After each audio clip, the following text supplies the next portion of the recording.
Pamen, aishu nangi nushibada ngaure. Kayam kuina nang manushi hai khwai bana.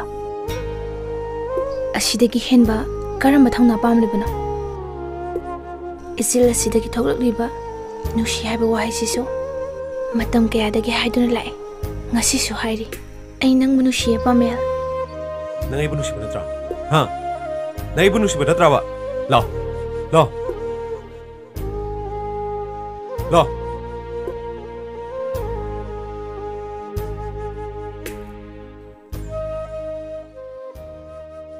Nang ibu nushi ladi. School mathak sidi chong thoni.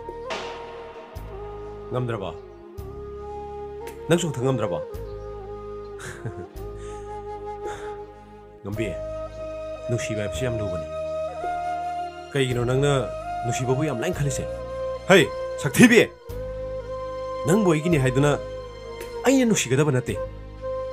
Aina nushi jaba misha adudine. Nang ga yengnaro dine. Nang di makada le hore. Khangedana. Nang di makada le hore.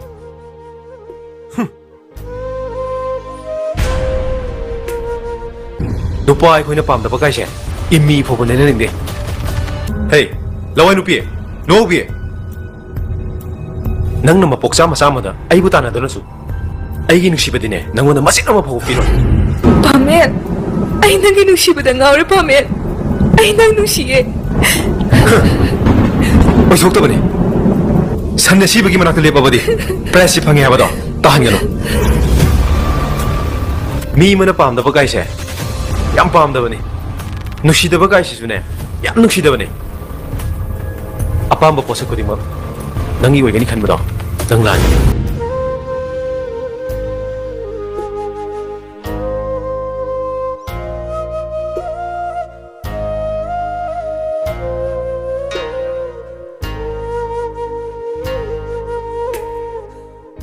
Ngambi, kaya nang mga orbo? Miss, ay bu thadok piyo. Ay ki thawai se, hing muda kanandro bu thawai ni. Ay bu thadok piyo. Hey, madu yade. Kaya gino, punsibu yam lain khali badi. Nati miss, ay bu thadok piyo. Hey, Ngambi, lao se.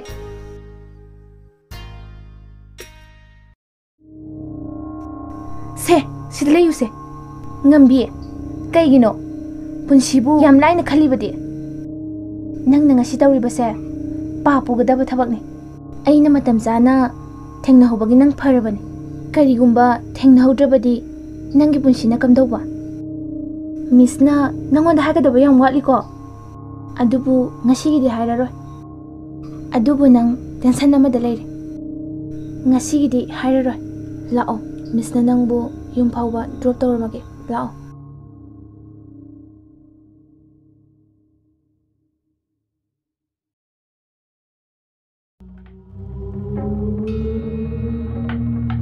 Hai. Ngasai dagi nang kadai de salui. Ha. Kadai chalu ke? Hai, na chendo khumune hei. Ising ngasina mai thak da thanam laga. Nang na kadai de salu rum na haibne. Taton. Chani sing pitak na ba? Sing kara so ubani. Hey, nasin do thinu. Haire ne wangang ba khumbadi. Ayam haire. Namma do lawrabani na yam haire. Hey, lao, sang lo ang, yung lao. Tao chiêu. Hey, gieng mo se, gieng mo, siang mo se. Ising nga sina may thagtatan na mabana. Kari sarake hojikti. Angang na payo badagi loy na pok na. Gieng mo, phajari barsibo. Kari sarake. Taton, lale taton. Kari gilan ba? Kari gisfay pa no? Ang benang. Taton, ay lale taton. Kari gilan ba? Kari gisfay pa no? Ay matang zeroy taton. Nang kambra, natin tigo na. Hey, chijak ko ni nangda. Masigi, hey, warak tabi sidi. Eh, Ngambi, kari na to sibo. Ngambi, kay daroy no sibo. Toybi, kay taton ising asaba hirak pagine. Ha, kari hay ba? Ngay ko dudi, ay giram loro kiye. Gyarani Toybi. Ngambi.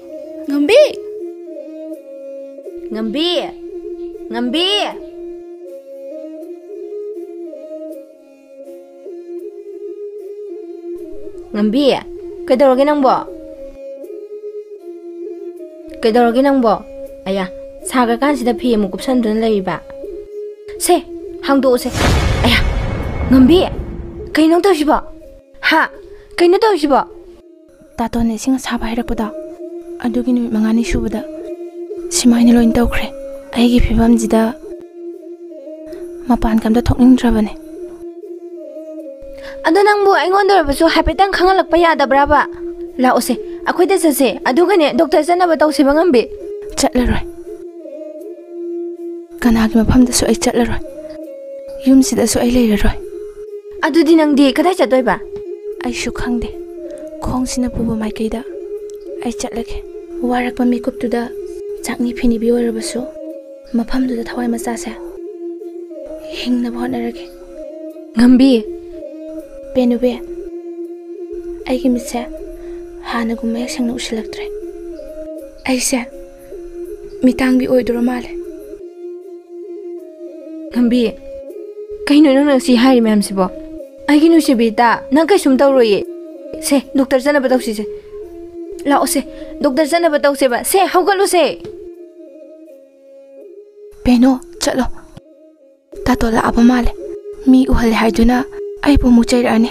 Se chalo Ngambi. Chalo haibani. Se nangi phim sida bu nang hondo maga ai sat pangamoye. Kaiginu nang na dam na pang da beri sibo. Peno nang adumai tawno. Nang aibu asengba mak nusibo oradi nang chalo. Hayeng ko na ne tapna wari sanaraseba. Nang chalo. Se chalo se. Phare se. Ai ngasi gi di chatlage. Hayeng na ne doctor janaba ai nang lobo lakki ko. Nakoina di khangdriba. Aigi punsi maren sidine. Pap kayana pullaga pokpa machane. Aduna bu imai pa masa khangdani lai shidi. Ai kanada su yiningde.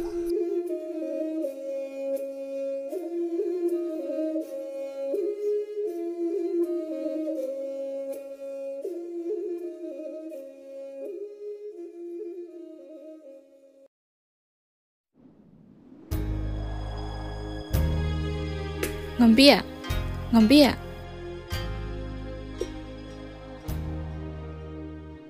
Kai sakar jano sina.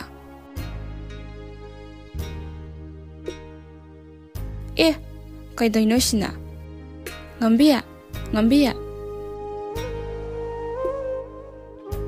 Ngambi. Kai dorage nana kapido. Kai gino. Thoibi. Ai hingingdre thoibi. Ado kai dorage. Tato na kay haira ino. Kaishu haidida. Awabada na thalaba aigi punsisina kanagi damakta na hingdiba.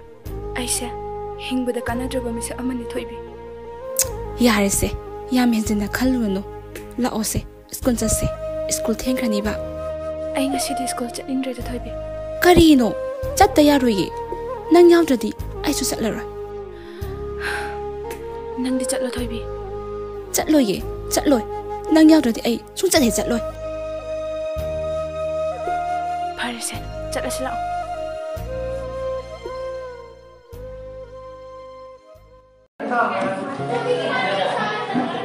Aya. Curiosity ayong lerami kamai tawni sidia. Ai ngasai lepjarabani ba. Masin pisingai tan he tinglini ba.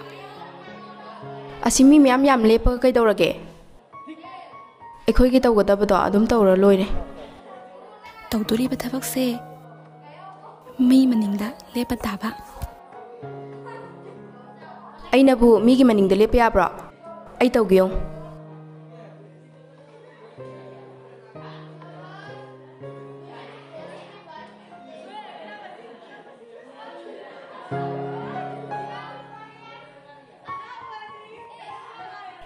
Pen se adongi oramani. Oh, thanks. Ado ai khara hanjage yagadro. Yani yani. Thank you.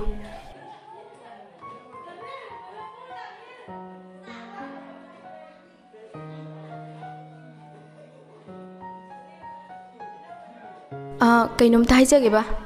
Yani haibiyo. Makhada se tare adongi oramani. Thank you. As yam nungajare. Aidi soramnida. ꯑꯗꯣ ꯑꯩꯁꯦ class ꯃꯇꯝ ꯌꯧꯗꯣꯔꯕ ꯈꯔ ꯍꯟꯖꯕ ꯌꯥꯅꯤꯀꯣ? ꯌꯥꯅꯤ.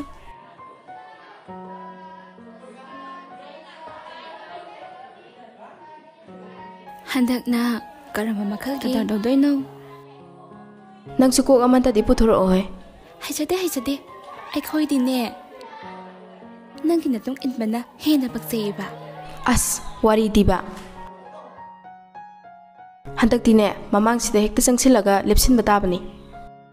ꯑꯗꯨ ꯅꯠꯇꯅ ꯎꯄꯥꯏ ꯂꯩꯇ꯭ꯔꯦꯕ. ꯇꯧꯅꯨꯍꯦ ꯅꯪꯁꯨ. ꯁꯤꯗ ꯁꯨꯝ ꯂꯦꯞꯄꯁꯦ ꯃꯤꯁꯨ ꯌꯥꯝꯗ꯭ꯔꯦꯕ. ꯑꯩꯒꯨꯝꯕ ꯃꯤ ꯑꯃꯅ ꯁꯨꯃꯥꯏꯅ ꯃꯅꯤꯡꯗ ꯂꯦꯞꯄꯁꯦ ꯄꯛꯆꯗꯦ. ꯑꯗꯨꯅ ꯃꯃꯥꯡꯁꯤꯗ ꯍꯦꯛꯇ ꯂꯦꯞꯄ ꯇꯥꯕꯅꯤ.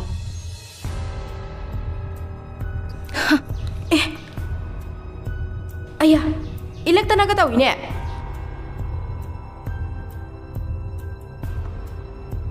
ꯁꯥꯔ, ꯃꯥꯅ ꯑꯩꯒꯤ ꯃꯃꯥꯡꯗ ꯂꯦꯞꯀꯦ ꯇꯧꯕꯒꯤꯅꯦ.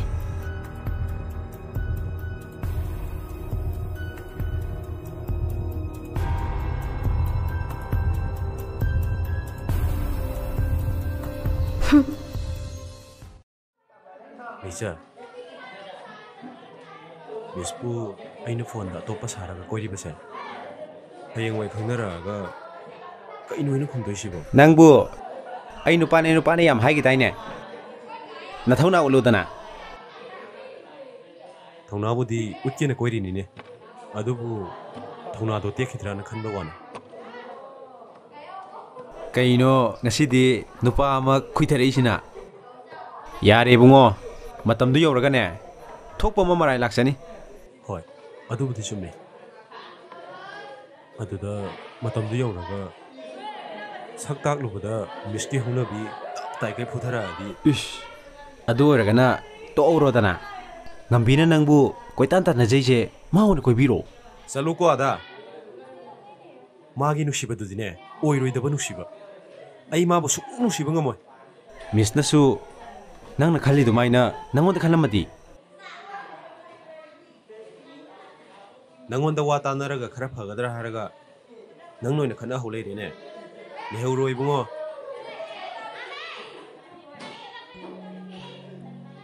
Asi nupise hek ubaga adu yam phuningise kaigino?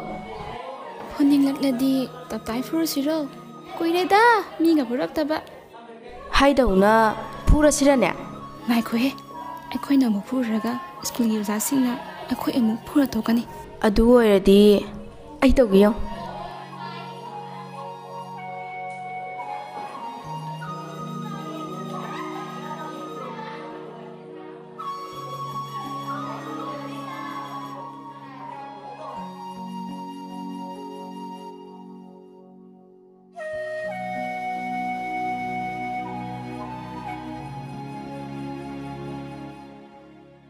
Ngambi, nang tengah ko. Yari nasal.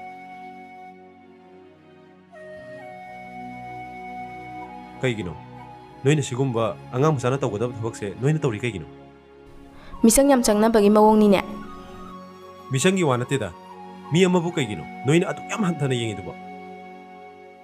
Madu tawno phateko. Mabu aina hanthana ubagi wasu nateda. Aina tawribase nasunglangine.